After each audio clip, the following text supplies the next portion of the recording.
میرے نبی پاک صلی اللہ تعالی علیہ وسلم ارشاد فرماتے ہیں، اور حدیث پاک سنن ابو داؤد شریف میں اور نسائی دونوں میں موجود ہے، اور حدیث کے راوی کون ہے؟ حضرت عمر فاروق رضی اللہ تعالیٰ عنہ۔ جناب عمر فرماتے ہیں کہ نبی کریم صلی اللہ تعالی علیہ وسلم فرماتے ہیں کہ اللہ تبارک و تعالیٰ کے کچھ ایسے بندے بھی ہیں کہ جو نہ نبی ہیں نہ شہید ہیں، پر قیامت کے دن نبی اور شہید ان کے مقام پر رشک کریں گے۔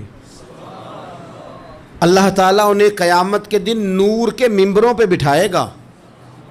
یہ کون بندے ہیں یا رسول اللہ صلی اللہ تعالیٰ علیہ وآلہ وسلم جن کو اتنی اعزاز دیا گیا؟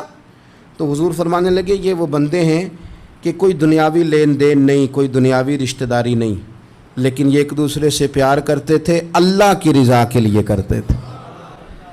نبی اور شہید بھی ان کے مقام پہ رشک کریں گے، رب نور کے ممبر دے گا قیامت